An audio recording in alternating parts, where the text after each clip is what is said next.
अगर भतीजा आगे बढ़ेगा तो और पार्टी बनेगी, ये नहीं चलेगा। अगर बाबा साहब का मिशन पूरा करना है तो त्याग घर से शुरू करनी पड़ेगी। त्याग का एक वोट, बच्चे का वोट चंद्रशेखर भाई पे कुर्बान है, और हम जैसे युवा भी चंद्रशेखर भाई पे कुर्बान है। आने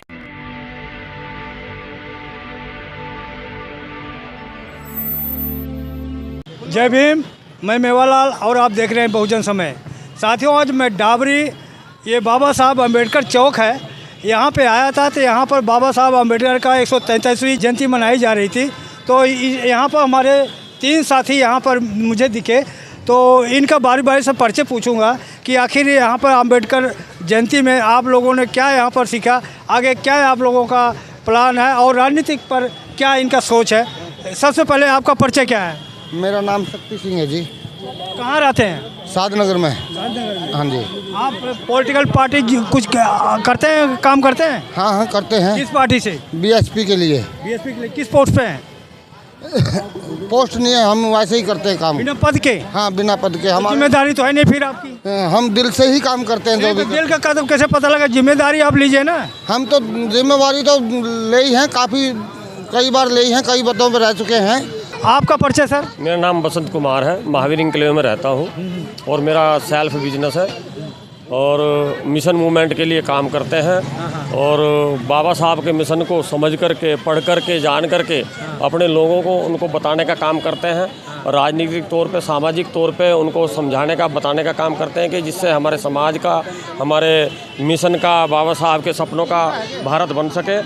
आप किस पार्टी से बिलोंग करते हैं? आप कौन सा पार्टी का प्रतिनिधित्व करते हैं? नहीं, मैं बिलोंग नहीं करता, मैं सपोर्टर हूँ बहुजन समाज पार्टी का। अच्छा। और इसका एक कारण है, क्योंकि बहुजन समाज पार्टी एक ऐसी पार्टी है जो मान्यवर काशीराम जी ने अपने खून पसीने से सींच करके, बहन जी ने अपने खून पसीने से सींच करके और सामाजिक परिवर्तन के लिए, सेल्फ रेस्पेक्ट की लड़ाई के लिए, महापुरुषों के मिशन को पूरा करने के लिए एक राजनीतिक प्लेटफार्म जो दिया है, उसका नाम बहुजन समाज पार्टी है। और वही मुझे अच्छा लगता है और मुझे उम्मीद है कि मेरा समाज, बहुजन समाज जिसे हम बोलते हैं, जो 85% है, वो भी इस बात को समझेगा और एक दिन ज़रूर इकट्ठा होएगा। और इसमें अम्बेडकरवादी काशीराम जी को आप कितना जानते हैं? मान्यवर काशीराम जी को हम व्यक्तिगत तौर पर कुछ नहीं जानते, हम केवल उनके मिशन मूवमेंट में जो काम किया उन्होंने, उनके जो विचार थे, हम उनके विचार को जानते हैं। अच्छा, तो हमारे साथ है डॉक्टर संजय कुमार जी हैं, इनसे जानता हूं कि सर आप क्या बाबा साहब और मानवर काशीराम जी को समझे हैं, जाने हैं? मान्यवर कांशीराम साहब को बहुजन नायक के रूप में पूरे देश के बहुजन समाज के लोग मानते हैं। और मेरा मानना है कि अगर कांशीराम साहब ना होते तो बाबा साहब का मिशन आज घर घर, डोर टू डोर, हर व्यक्ति तक जो आज पहुंचा है, उसके लिए पूरे देश में अगर एक व्यक्ति जिम्मेदार है तो बहुजन नायक मान्यवर कांशीराम साहब है।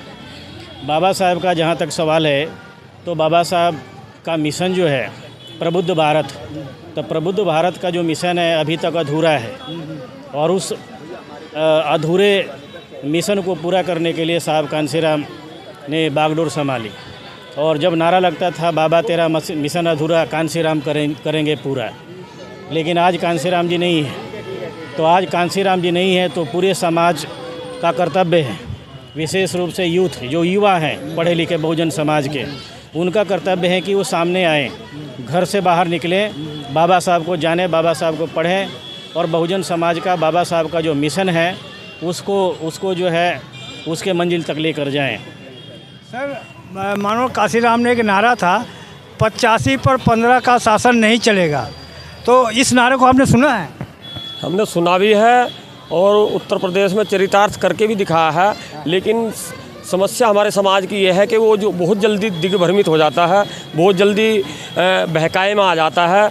और सबसे बड़ा कारण जो पूना पैक्ट के बाद में, जो पूना पैक्ट होने के बाद में जो चमचे, दलाल, पिट्ठू, औजार, मतलब जो मनुवादियों के हाथों के खिलौने एक तरह से निकल करके आए हैं, उन्होंने इस मिशन को नुकसान करने की बहुत भरसक कोशिश की है।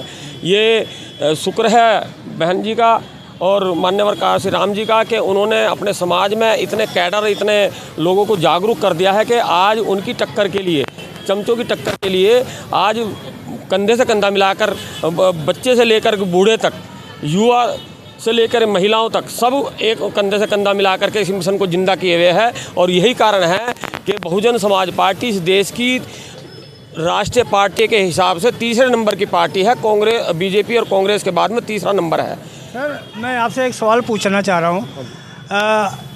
चंद्रशेखर आज़ाद रावण की राजनीति आपको कैसे दिख रही है? वो मैं अभी अपने पिछले वक्तव्य में सारी बात बता दिया हूँ। ये पूना पैक्ट के कारण जो एक लालच है हमारा पार्लियामेंट में पहुँचने का, सांसद बनने का, उसके लिए गिड़गिड़ा, किसी के पास में भागना, इतना बड़ा बहुजन समाज होने के बाद में, और जिस मान्यवर काशीराम जी ने हमें एक प्लेटफार्म दिया, उसी का नाम उपयोग करके अपनी दूसरी पार्टी बना देना, कहीं ना कहीं विखंडन। हमारी अगर 4 वोट हैं और दूसरा आकर के उसमें क्या नाम पार्टी बना लेगा तो वो वोट ही तो बिखरेगी, उसको कोई दूसरा वोट तो देगा नहीं। तो समाज को जो बिखेरने का, वोटों को बिखेरने का जो काम करा वो माननीय चंद्रशेखर जी ने किया है। और मैं बड़े अदब के साथ कहना, चंद्रशेखर जी को फैसला वापसी लेना चाहिए। मैं एक गारंटी के साथ कहता हूँ, अगर माननीय चंद्रशेखर जी अपने मिशन में, भीम आर्मी के मिशन में लगे रहते, समाज के दुख दर्द में हिस्सा बांटते रहते, तो वो बहन जी और मान्यवर काशीराम जी से ऊंचा स्थान प्राप्त कर सकते थे समाज में। लेकिन उन्होंने बहुत जल्दी में आकर के अपने नाम से पार्टी बना करके समाज को तोड़ने का काम किया है और समाज को क्या नाम दूसरी पार्टियों के आगे गिड़गिड़ाने का काम करा है। और उन लोगों के आगे गिड़गिड़ा रहे हैं जो हमारे समाज को क्या नाम विखंडा, जो हुक्मरान बनने देना ही नहीं चाहते, जो आज़ादी के बाद से जिनकी कोशिश ये है कि हम किसी तरह से हुक्मरान ना बने। आपका कहना है चंद्रशेखर को नई पार्टी समाज को तोड़ रहे हैं पार्टी बना करके। आप संजय जी, आप कैसे देख रहे हैं इनका चंद्रशेखर आज़ाद का राजनीति? मेरा ये मानना है कि एक कहावत हमारे देसी भाषा में कहावत है, एक हाथ से ताली नहीं बजता। तो एक तरफा कह देना कि बहुत बड़ा गुनाह किया है, तो मैं इस बात से सहमत नहीं हूँ। अगर गुनाह किया है पार्टी बनाकर तो उसके पीछे कारण भी है। और समाज में जहाँ अत्याचार हो वहाँ हो जाए। जो है भीम आर्मी संगठन के द्वारा पूरे देश में जहाँ अत्याचार हो, दलित अत्याचार हो, कोई भी अत्याचार हो, वहाँ हो जाए, लाठी वो खाए। और अगर पार्टी बना ली तो बहुत बड़ा गुनाह कर लिया। तो मेरा ये कहना है कि पार्टी हर किसी को बनाने का अधिकार संविधान देता है। अगर उस चंद्रशेखर रावण ने तो समाज को बांट रहे हैं ना पार्टी बना के। नहीं, तो समाज को जोड़ कौन रहा है? मैं आपसे पूछ रहा हूँ, समाज को जोड़ कौन रहा है? कांसीराम जी को क्या भाई भतीजे नहीं थे? कौन जोड़ रहा है समाज को? कांसीराम जी का उदाहरण लोग देते हैं, लेकिन कांसीराम जी के बराबर त्याग करने वाला आज है पूरे देश में कोई? है तो मेरे सामने बुलाओ ना उसको। कांसीराम जी के भी भाई थे, उनके भी भतीजे थे। कांसीराम जी शादी इसलिए नहीं किए, सारा कहाँ है? बहुजन समाज को पूरा जो है उन्होंने अपना परिवार माना। आज के टाइम में फिर जो है उनके रास्ते पर कितने लोगों ने चला? उनके कांसीराम जी के रास्ते पर कितने लोगों ने चला? आप बताइए। आज जो बहुजन समाज की बात करते हैं, कांसीराम साहब की बात करते हैं, बाबा साहब की बात करते हैं, कितना त्याग किसने दिया है? अगर कोई त्याग दिया तो सामने आए, बताए कि हमने ये त्याग दिया है। मेरा सीधा सवाल है कि अगर भतीजा आगे बढ़ेगा तो और पार्टी बनेगी, ये नहीं चलेगा।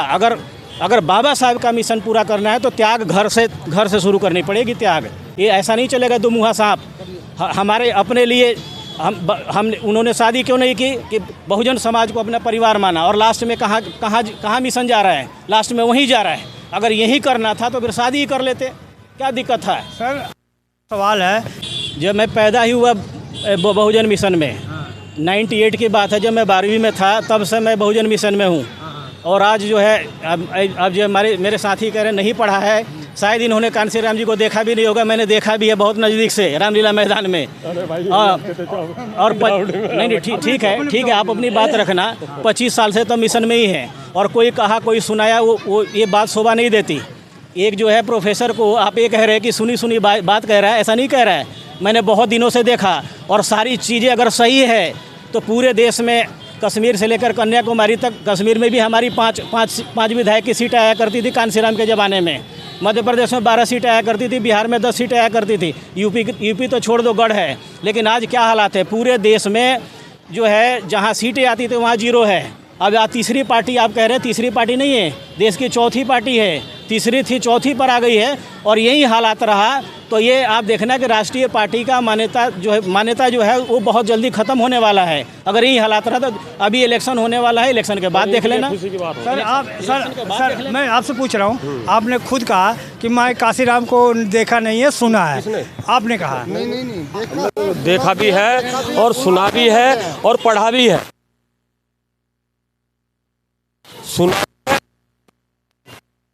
जी के जीवन के आधार पे काशीराम का 3 नारा बताएं जरा। हाँ आप सुन तो लो, आप जो मैं बात अरे कह रहा था जी,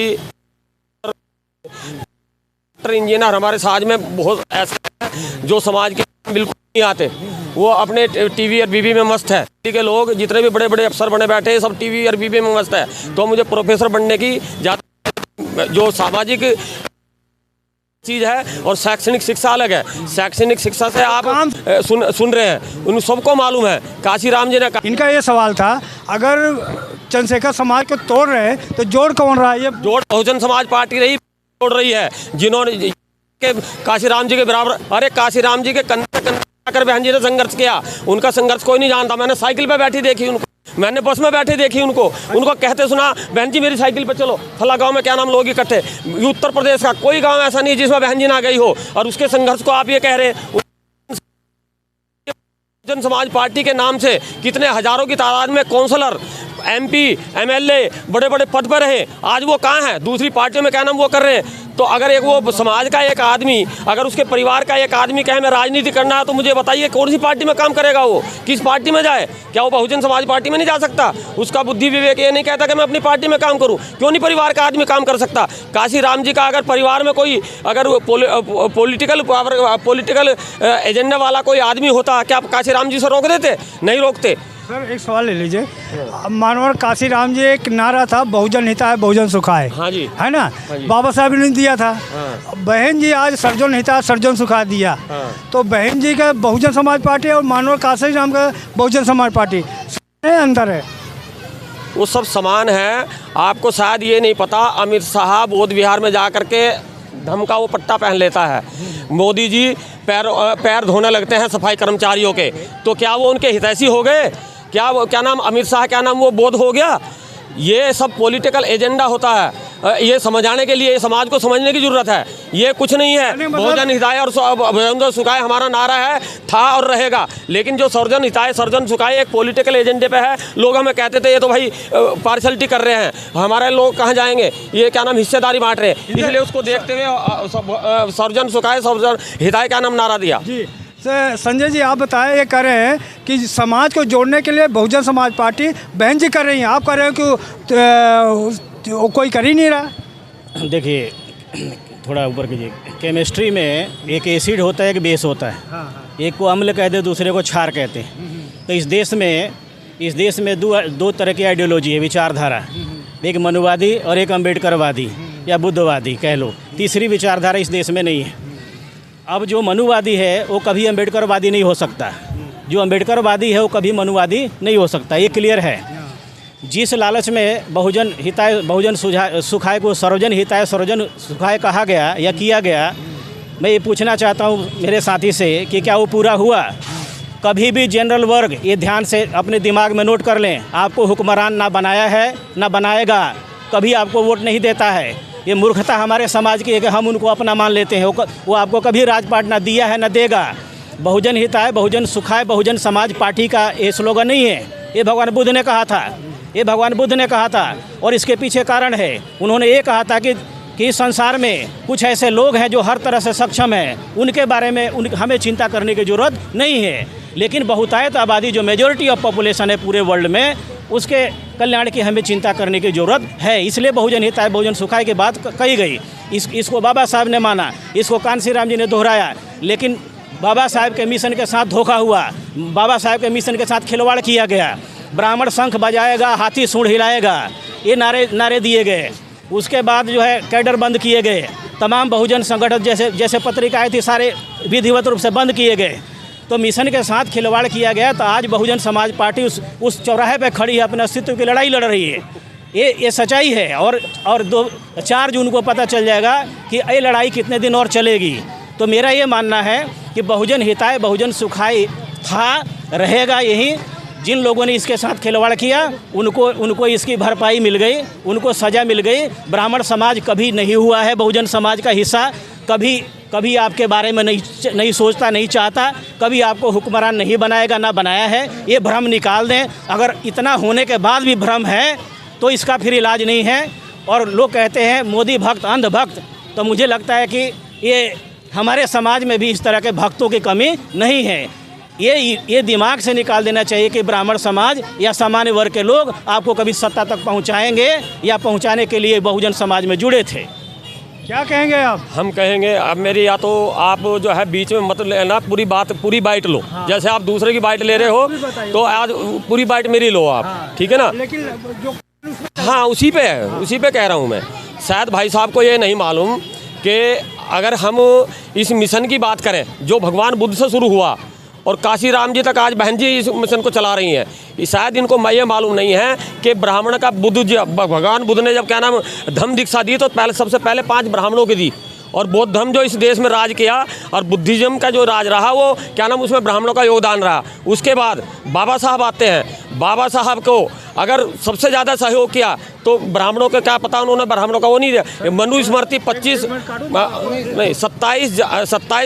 दिसंबर सन 1925 को जब मनुस्मृति जलाई तो बाबा साहब ने खुद अपने हाथ से नहीं जलाई थी, एक सहस्त्र बुद्ध नाम का ब्राह्मण था उसके हाथ से जलवाई थी। क्या बाबा साहब के उनके सहयोगी क्या नाम नहीं थे? मेरा सवाल ले लीजिए, मेरा सवाल एक मिनट, मेरा सवाल ले लीजिए। आपने कहा कि ब्राह्मण को बुद्ध के समय भी थे, मैं मान रहा हूँ आपके। क्या पुष्यमित्र शुंग थे? पुष्यमित्र शुंग नाम सुना है? पुष्यमित्र शुंग? अरे मैंने सब सुना है। मैं वो कौन था? वो ब्राह्मण था। ब्राह्मण था ना? हाँ। आप कह रहे हो कि पुष्यमित्र शुंग और जो बाबा बुद्ध के समय थे बराबर थे। मैंने ये कहा है कि बुद्ध ने जब धम्म दीक्षा दी तो सबसे पहले 5 ब्राह्मणों की दी। वही ब्राह्मण थे ना? बहुत सारे ब्राह्मणों का उन्होंने बुद्धिज्म में कन्वर्ट किया ना। हाँ। और मैं दूसरी बात ये कह रहा हूँ, बाबा साहब ने जब अपना मिशन पूरा किया, मिशन शुरू किया तो उसमें भी उन्होंने ब्राह्मणों का बहुत ज़्यादा सहयोग लिया। ऐसा नहीं है कि ब्राह्मणों का सहयोग नहीं लिया। 27 दिसंबर 1925 को जब मनुस्मृति जलाई तो उसने सहस्त्र बुद्ध नाम के ब्राह्मण ने जलाई, बाबा साहब ने मनुस्मृति नहीं जलाई। और रही काशीराम की, जिन काशीराम के नाम पे पार्टी बना रहे बाबा साहब ने मनुस्मृति नहीं जलाई, जलवाई है, सहस्त्र बुद्ध के नाम से जलवाई है। आप मेरे दर्शक जितने सुन रहे हैं, देख रहे हैं, भाई साहब कह रहे हैं कि बाबा साहब मनुस्मृति नहीं जलाई। तो आगे बताएं, उसके बाद कमेंट आएगा, इसमें कमेंट करना कि ये इनकी बात कितनी सत्य है। हाँ आगे कहें आप। उसके बाद अब काशीराम जी का नाम लेकर के जो पार्टी है और जो बता रहे हैं कि बहुजन मिशन को ये चलाएंगे और मिशन को नुकसान पहुंचाने का जो काम कर रहे हैं, ठीक है ना, ये सोचते हैं कि बहुजन समाज पार्टी जो 3रे नंबर की पार्टी है, नेशनल लेवल की पार्टी है और एक दलित महिला के हाथ में है, उसको ख़त्म करके ये वाई लूटना चाहते हैं समाज से। ठीक है, अपना आप कुछ नहीं मिलना इनको। कह रहे हैं काशीराम जी ने खुद जब राज्यसभा भेजने का नंबर आया तो सबसे पहले टोपाज ब्लेड के मालिक क्या नाम उसको मल्होत्रा को भेजा, क्या नाम राज्यसभा में, उन्होंने भी ब्राह्मणों का साथ दे लिया। सतीश चंद्र मिश्रा को पार्टी में लाने वाला कौन है? मान्यवर काशीराम जी है। बहन जी पार्टी में नहीं लेकर आई, ठीक है, और बहुत सारे ब्राह्मणों को उन्होंने जोड़ा। वो बेशक बहुजन हिताय बहुजन सुखाय की बात करते हैं, बहन जी भी करती है, लेकिन हम जो है कभी भी एक जाति को साथ करके चलना पड़ेगा, तभी हमारा मिशन पूरा होगा। मनोहर जी, आपका एक जाति बहुजन जाति है? हाँ जी, बहुजन समाज एक जाति है। बहुजन समाज में अगर सर्वजन समाज जुड़ गया क्या बुरा है? अगर कोई ब्राह्मण, बाबा साहब का अगर आप सीरियल देखते हो, उसमें एक नाटक में, एक सीरियल में बाबा साहब कह रहे हैं कि कुछ लोग जो मानवतावादी है उस समाज में भी है और जो हमारे यहाँ मानवतावादी लोग नहीं है वो हमारे समाज में भी है। तो जो वो इधर मानवतावादी है, जो इधर मानवतावादी लोग हैं, अगर एक साथ मिल जाए तो मिशन पूरा हो जाए। सवाल तो सुनिए ना, सवाल सुनोगे कि नहीं? हाँ जी, आप ये बोल रहे हो कि जो है, तो एक क्लैरिफिकेशन में, हाँ बोलिए। तथागत गौतम बुद्ध के टाइम पे जिन लोगों को ब्राह्मण बोला जाता था वो बौद्ध भिक्षु होते थे, ब्राह्मण कोई नहीं था, वो बौद्ध भिक्षु थे। आप जो हमारी एक किताब है धर्मपद में, यमक वग्गो चैप्टर है, उसमें देख लीजिए। संजय जी बताइए, ये कह रहे हैं कि जो मनुस्मृति है, मनुस्मृति बाबा साहब ने नहीं जलाया था, ये कहना है। अगर वो कह रहे हैं तो अब इसका जवाब तो वही देंगे। मैंने तो अभी तक यही जाना है, पढ़ा है कि बाबा साहब ने जलाई थी। अब सवाल यहाँ पर ये है कि मनुस्मृति बाबा साहब ने जलाई या जलवाई, सवाल ये नहीं है। सवाल इनका ये है कि जैसे इनका कहना है कि अगर सर्वजन समाज बहुजन में जुड़ जाता है तो क्या नुकसान है। मेरा भी मानना है कोई नुकसान नहीं है, लेकिन सवाल है कि जुड़ा कहाँ। अगर जुड़ा होता तो पार्टी की दुर्गति क्यों हो रही है। फिर 2017 में पूर्ण मेजोरिटी से सरकार बनी थी। मेरा मानना है कि ब्राह्मणों के रहमो करम से नहीं बनी थी, उनके वोट से बनी थी, बल्कि ये जो है बहुजन समाज का प्यार मिला जो साहब कान्शी राम जी के ना रहने की वजह से। ये मेरा मानना है।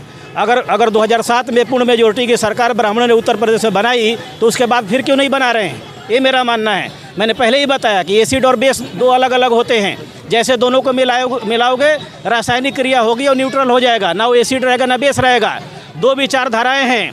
ब्राह्मण कभी भी आपकी विचारधारा को नहीं मानता, सीधी बात है, कभी नहीं मानता। आप जाकर चिपको, आप जाकर रिश्तेदारी करो, लेकिन कभी आपको अपने बराबर ना माना है ब्राह्मण, ना मानेगा। ये भ्रम निकाल दीजिए, ये कि कभी आपकी विचारधारा को नहीं मानता। जब वो मानेगा नहीं तो फिर आपको राजा क्यों, किस हैसियत से बनाएगा। एक सवाल और ले लीजिए, क्यों बनाएगा। एक सवाल और लीजिए। मानवर काशी राम ने कहा था एक सांपनाथ है, एक नागनाथ है, सुना है? इसका क्या मतलब है? इसका क्या मतलब है? वो जो कांग्रेस और बीजेपी की जो पार्टियां हैं उनके लिए बोला था कांग्रेस सांपनाथ है, तो ठीक है। जो विचारधारा है उनकी वाकई में एक सांपनाथ और नागनाथ की, और अब तो तीसरा भी आ गया, वो हरी घास का छिपा हुआ सांप है। हमें उससे भी क्या नाम सतर्क रहना है। और रहा काशी राम जी का, अगर मैं बार बार बोल रहा हूँ, काशी राम जी ब्राह्मणों के इतने कट्टर होते तो उसे राज्यसभा में क्यों भेजते। वहाँ रिजर्वेशन नहीं है। राज्यसभा में मल्होत्रा को भेजा, टोपाज ब्लेड के मालिक को, वो ब्राह्मण था। सबसे पहला राज्यसभा सदस्य मान्यवर काशी राम जी ने एक ब्राह्मण को भेजा। सतीश चंद्र मिश्रा जो ब्राह्मण है आज भी पार्टी में, वो मान्यवर काशी राम जी ने जोड़ा। अगर ये काशी राम जी की विचारधारा पे चलते तो क्या नाम मतलब उनको बेवकूफ़ समझ रहे हैं, ये उनको बेवकूफ़ समझ रहे हैं। ठीक है, उसकी बात पर अगर ये चल रहे सुन लो। हाँ, बोलिए। तो अगर ये उसको मान्यवर काशी राम जी की विचारधारा पर चल रहे हैं तो आप क्या नाम उनको गलत बताने की साबित कर रहे हैं। एक तरफ कह रहे हैं हम काशी राम जी की विचारधारा पर चल रहे हैं, काशी राम जी ने हमारे समाज को जगाया है, और एक तरफ कह रहे हैं कि भाई ये क्या नाम सर्वजन हिताय सर्वजन सुखाय क्यों कर दिया, ब्राह्मण की पार्टी चला रहे हैं, पार्टी क्यों इसमें ले रहे हैं। सर, इन्होंने कहा कि और समाज कभी नहीं आपके साथ है न रहेगा, इस पर क्या कहना है? भाई साहब हमने साथ करना थोड़ा, रिश्तेदारी थोड़ा ना करनी उनसे। चलो, तो ये करें रिश्तेदारी नहीं करें, ये तो जोड़ने के लिए करें। बात है देखिए मैं बता देता हूँ। जब 2007 में जिक्र करा था, मैं उस सवाल का जवाब दे रहा था। 2007 से 2012 तक बहन जी ने 5 साल की सरकार चलाई उत्तर प्रदेश में। उसमें 46 MLA जो थे वो क्या नाम ब्राह्मण थे, ठीक है साहब। और उसमें मंत्री पद मुस्लिमों को और ब्राह्मणों को थोक के भाव दिया गया था। लेकिन आपने देखा होगा 2007 से 2012 तक का जो समय निकला बहुजन समाज पार्टी का उत्तर प्रदेश में हुक्मरान होते हुए, उसमें बहन जी ने जो काम करके दिखाया, पिछले 50 सालों में उस सरकार में काम नहीं हुआ। पूरे प्रदेश को बुद्धिज्म बनाने का पूरा वो करते हैं। जब काशीराम जी दिल्ली आते थे तो ये राजघाट और ये किसान घाट देख करके उनकी छाती पर सांप लेटता था। तो उन्होंने जैसे ही उत्तर प्रदेश में सरकार बनाई तो उस टाइम पे बहन जी को बोला कि मुझे ऐसा चाहिए जो मेरे महापुरुष का जब दिल्ली में घुसे तो दिखा। उसी के आधार पर मान्यवर काशीराम जी के कहने पर दलित चेतना प्रेरणा स्थल बनाया। और मैं आपको बता दूँ, ब्राह्मण का हमने इस्तेमाल किया है, हम उससे इस्तेमाल नहीं हुए। बहन जी ब्राह्मण का एक सवाल अब पूरा से कर लें दोस्तों। उसमें जो जितने भी मोनूमेंट्स बनाए बहन जी ने, जितने भी बौद्ध स्थल बनाए, जितने भी मूर्तियां बनाई महापुरुषों की, जितना भी इतिहास उनका लिखा है, उसको सतीश चंद्र मिश्रा को मुख्यमंत्री ऑफिस से अटैच मिनिस्टर बना करके सारे साइन उसके, बहन जी के साइन कहीं नहीं है उसमें। आप ये देखो ना कितनी बुद्धि से काम लिया। गौतम बुद्ध यूनिवर्सिटी देखो, दलित चेतना प्रेरणा स्थल देखो, लखनऊ का अम्बेडकर पार्क देखो, हर जिले में क्या नाम काशीराम आवास योजना देखो। 7 लाख एकड़ ऑन द रिकॉर्ड जमीन जो ठाकुरों के, जाटों के और गुजरों के और जो जमींदार थी। अब इनका उत्तर ले लो, ठीक है? अब प्रवचन देते रहो, ये भाषण नहीं है, ये भाषण नहीं है। देखिए मेरा ये कहना है कि जो मैं कहना चाह रहा हूँ, जो मैं सुनो नहीं, जो मैं कहना चाह रहा हूँ उसका समर्थन इन्होंने खुद ही कर दिया। जो मैं कहना चाह रहा हूँ कर दिया ना समर्थन इन्होंने। मैं यही कहना चाह रहा हूँ कि जो कार्य हुए वो ब्राह्मणों के छाती पर सांप लौटेगा। यही तो मैं कहना चाहता हूँ कि आपके विचारधारा को कभी पसंद नहीं किया। करवा गए ब्राह्मणों के हाथ में दे करके नहीं, करवाया सारा हाँ, तो उसके बाद क्यों नहीं करवा रहे हैं? 2012 के बाद क्यों नहीं करवा रहे हैं? 2012 के बाद क्यों नहीं करवा रहे हैं? उसके बाद ब्राह्मण कहाँ गायब हो गए? अभी भी उसको होना चाहिए। आ गए ना बीच में हम जैसे कैसे आ गए? हम जैसे कैसे आ गए? नहीं, हम कैसे आ गए? देखिए, एक सेकंड, बीजेपी में बहुत सारे हजारों लाखों की संख्या में दलित हैं, लेकिन क्या बीजेपी अपना नारा बदलती है? नहीं बदलती है। क्या बीजेपी अपना एजेंडा बदलती है? दलितों के लिए नहीं बदलती है, नहीं बदलती है। मुसलमान अरे नहीं, वो एजेंडा नहीं है, वो बीजेपी का एजेंडा नहीं है, ना एजेंडा है, ना बीजेपी का एजेंडा। वो वोट नहीं, वो वोट लेने के टाइम में करते हैं, वो एजेंडा नहीं है, हम कर रहे हैं, एजेंडा नहीं है वो। ना तो अपना स्लोगन, बीजेपी ना तो अपना स्लोगन बदलती है, एक मिनट, बीजेपी ना अपना स्लोगन बदलती है, ना अपना एजेंडा बदलती है, ना अपना पॉलिसी बदलती है। बीजेपी का क्लियर कट पॉलिसी आरएसएस है, सभी दुनिया जानती है।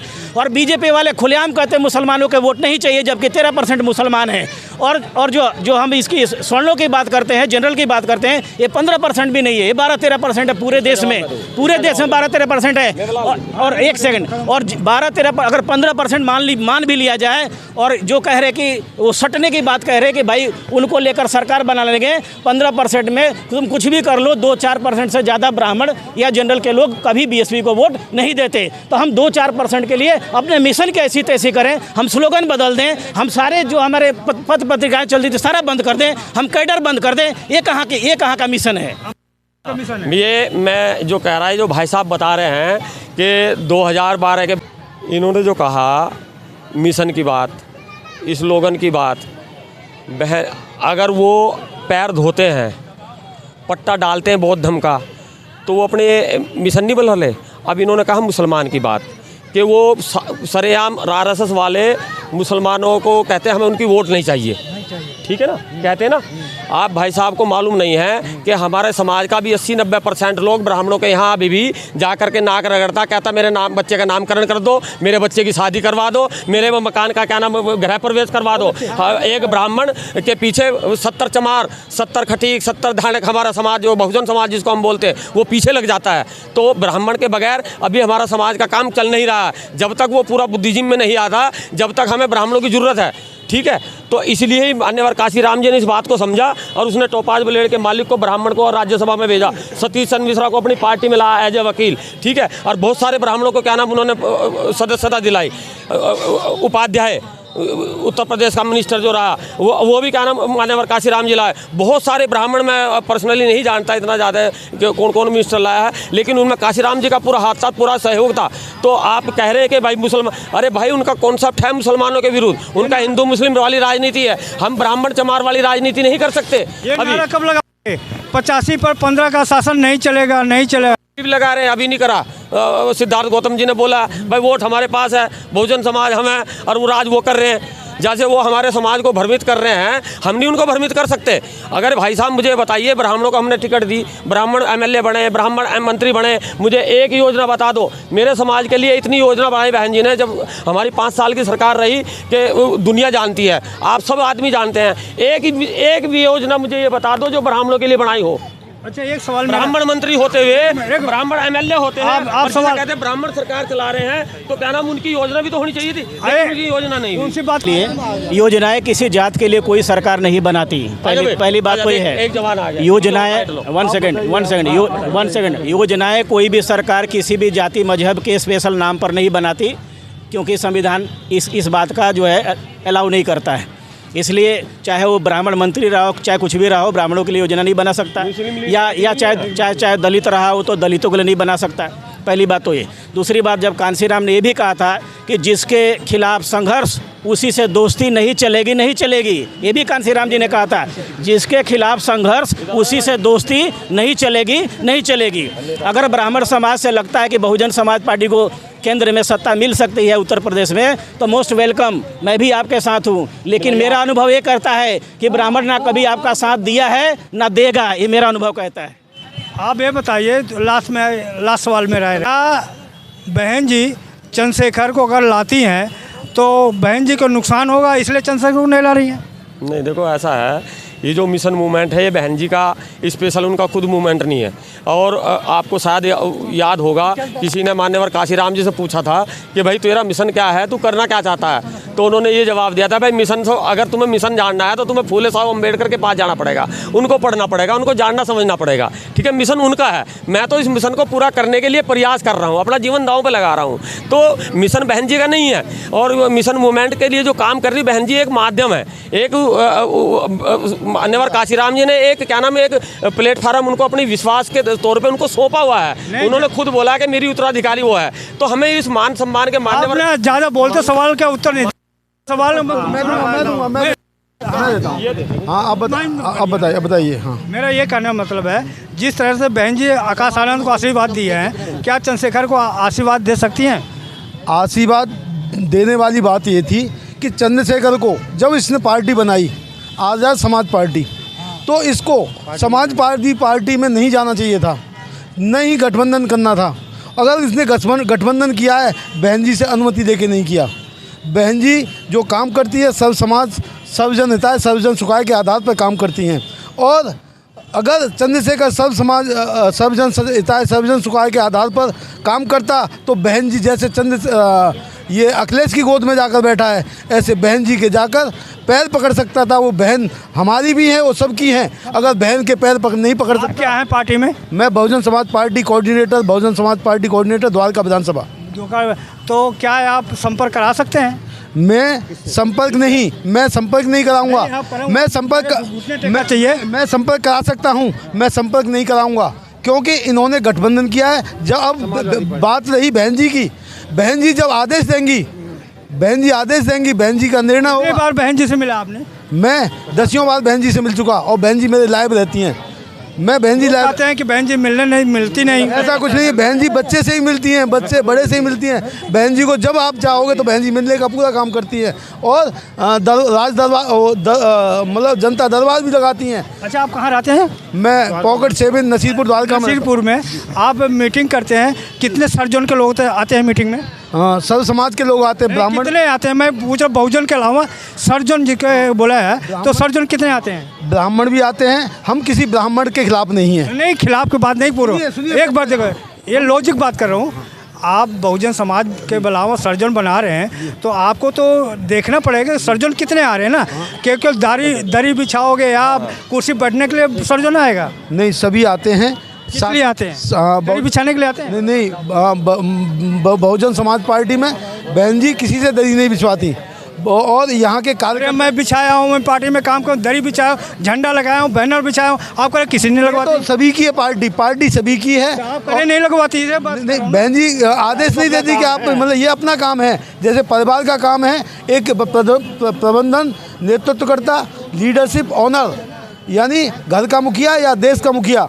बहन जी हमारी पार्टी की मुखिया है। बहन जी किसी को आदेश नहीं देती, अपनी मर्जी से सभी कार्यकर्ता मिलजुल कर पार्टी को सहयोग करते हैं। हम 1 रुपये चंदा देते हैं तो बहन जी के हाथ मजबूत करते हैं, और सभी लोग चंदा देकर बहन जी को हम अनुदान देते हैं और पार्टी की मजबूती प्रदान करते हैं।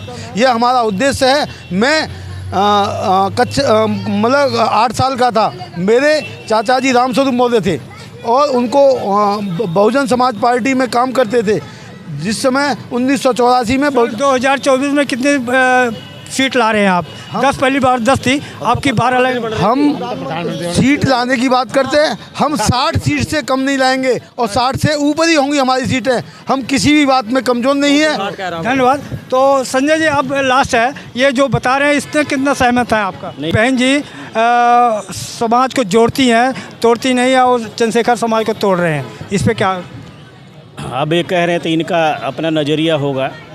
अब चंद्रशेखर पूरे देश में, जैसे मैंने आपको पहले ही बताया, जहाँ अत्याचार हो, किसी भाई पर अत्याचार हो तो चंद्रशेखर जाए, दुख सुख में चंद्रशेखर जाए, रैली चंद्रशेखर करे, धरना प्रदर्शन चंद्रशेखर करे, और वो जो है और उस समाज को सुनो उस समाज को तोड़ रहा है।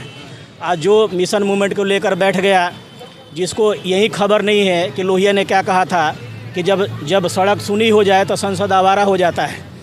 पहले 2000 से लेकर 2012 तक रामलीला मैदान में साल में बताओ कम से कम कई रैलियां हो जाती थी, और लाखों लोग लोग जो है ना रामलीला मैदान में जाते थे, मायावती जी का नाम सुनकर ही भर जाता था। और आज एक भी रैली करके दिखा दो, रामलीला मैदान भर के दिखा दो, चौराहे पे गोली मार देना, हमें चौराहे पे गोली मार देना, रामलीला मैदान भर नहीं हो सकती ना। होती तो ताल कटोरा स्टेडियम में ना कहना पड़ता कि हमने सिलेक्टेड लोगों को बुलाया है। आपस में ये बीजेपी पार्टी के ही एक पट्टा डालकर बात कर रहे हैं। ये बीजेपी पार्टी के लोग हैं जो, हाँ ये बीजेपी पार्टी के लोग हैं। ये जो आप अगर लोकतांत्रिक सुनो, अगर लोकतांत्रिक बात नहीं सुनो, सुनिए अब हो गया ना, अब देखो अब बीजेपी के हो गए, ये तो दादागिरी हो गई। समाज को चंद्रशेखर एक बहुत बड़े युवा, बहुत बड़े लीडर हैं। इधर आकर चंद्रशेखर बहुत बड़े लीडर, बहुत बड़े युवा हैं और बहुत बढ़िया नेता हैं। नगीना लोकसभा में देखो इतनी बड़ी बड़ी रैलियां निकल रही हैं, इतने लोग पसंद कर रहे हैं। जितने भी हमारे मुसलमान भाई हैं, जितने भी हमारे हिंदू भाई हैं, जितने भी हमारे जाट भाई हैं, सब नगीना में दर प्रदर्शन कर रखा है। उन्होंने एक नंबर की रैली निकाल रखी है, पूरा जुलूस दे सकते हो। पूरा नगीना का एक एक वोट, बच्चे बच्चे का वोट चंद्रशेखर भाई पे कुर्बान है। और हम जैसे युवा भी चंद्रशेखर भाई पे कुर्बान है। आने वाले टाइम में भी दिल्ली में भी चंद्रशेखर भाई दिखाई देंगे। पहलवानों का आंदोलन हो, चंद्रशेखर भाई ने जंतर मंतर पे इंडिया गेट तक ले जाकर उन्होंने रैली। एक मिनट बस, तो आप क्या करें? मैं एक बात पूछता हूँ, हमारे जैसे राजस्थान में एक लड़का था, मूंछों रखने पे जब उसको कत्ल कर दिया गया था ना, चंद्रशेखर जाता है, किसी का थप्पड़ भी मारा है आज तक? किसी का, हमारे बच्चों को कत्ल हो गए, किसी का थप्पड़ भी मारा है? क्या होता है जाके बैठ जाने से? क्या होता है उससे? कुछ नहीं होता। क्या होता है? क्या होता? थप्पड़ से नहीं होती बात। इस देश में ना संविधान लागू है, संविधान से बात होती है। संविधान हमारे कत्ल हो गए, हमारे महापुरुष कह गए कि लड़ाई तलवारों से नहीं लड़ी जाती, लोकतांत्रिक देश है, इसमें संविधान के तुरुक्के से लड़ाई लड़ी जाएगी। फूलन देवी का बलात्कार हुआ, उधर बंदूक था, उधर गोली मारी। तो किसान सुनो, तो किसान आंदोलन कर रहे हैं। एक सेकंड, नेता था तो अपने सहारनपुर से लड़ता, वो भी चलो वो नहीं लड़ा, क्योंकि वहाँ लड़कों की जिंदगी बर्बाद कर जेलों में पड़े लड़के आज। मायावती के एक सेकंड मायावती तो अब जैसे एक सेकंड जैसे इन हमारे साथी ने कहा कि चंद्रशेखर जाता तो है लेकिन किसी को एक थप्पड़ मारा, तो किसान आंदोलन क्यों करे? किसान सीधे दिल्ली में आए और मोदी को मार दें। मोदी को क्यों मार दे? मोदी ने कत्ल करा है क्या? नहीं, मोदी क्यों मार? मोदी मारे तो वो क्रांतिकारी हुआ। किसी को मतलब ये बेकार की बातें हैं, थप्पड़ मारने की जरूरत नहीं है। मैं इस पर अभी भाई से क्या होता है? अभी नहीं की बातों पे सुन लो एक मिनट। जन समाज के औरतों पे, महिलाओं पे, लोगों पे रोज 6 महिलाओं का रोज बलात्कार होता है। चंद्रशेखर आज़ाद रावण कितनी महिलाओं के पास जा रहा है, कितने लोगों की पिटाई होती है, हत्या होती है, रोज होती है, कितने लोगों के पास जा रहा। चुनिंदा जगह 2-4 जगह जाकर वाई लूट लेना, तो काम करना। आप कितने जगह? हमारी पार्टी हर जगह जाती है, हर जगह जाती है। बताइए नाम, हर जगह जाती है, हर जगह जाती है। नाम बताइए, बताइए किस जगह पे जाना। अभी जो हाथरस का हमने यहाँ कैंडल मार्च निकाला, यहाँ से हमारे ऊपर पुलिस केस वो भी हो गया था। अरे वहाँ हाथरस यहाँ पे कैंडल मार्च निकाला, अपने घर में नहीं, हाथरस गए थे। हाथरस किस लिए जाना? ठीक है, प्रतिनिधि गए हैं, कौन से जब मार सकते? चंद्रशेखर है क्या? पार्टी के बहन जी बोलती है, वहाँ पे जाते हैं और उन पे एक्शन होता है, बैठ भी होती है। ये हमारा वीडियो लंबा हो रहा है, तो ये देख सकते हैं कि लोगों को प्रतिक्रिया है कि किस तरह से बहन जी को और चंद्रशेखर को लोग अपना व्यक्त कर रहे हैं। तो आप अपना कमेंट जरूर रखें और इन सब का विचार कैसा लगा। मैं मेवालाल, बहुजन समय, दिल्ली। जय भीम, जय भारत। अगर आपको लगता है कि हमारा काम बहुजन समाज के लिए महत्वपूर्ण है, तो आप हमें आर्थिक सहयोग के लिए सीन दिखाए गए QR कोड स्कैन और फोन पे और गूगल पे और UPI और बैंक अकाउंट में कर सकते हैं। फोन पे, गूगल पे 9250529129, UPI 9250529129@YBL। Bank account state bank of India AC 1042994628, IFSC code SBIN 00066563। आपका छोटा से छोटा सहयोग समाज और हमें और मजबूत करेगा, जिससे हमें बहुजन पत्रकारिता में और निष्पक्ष बनाने में मजबूत करेगा। जय भीम, जय भारत।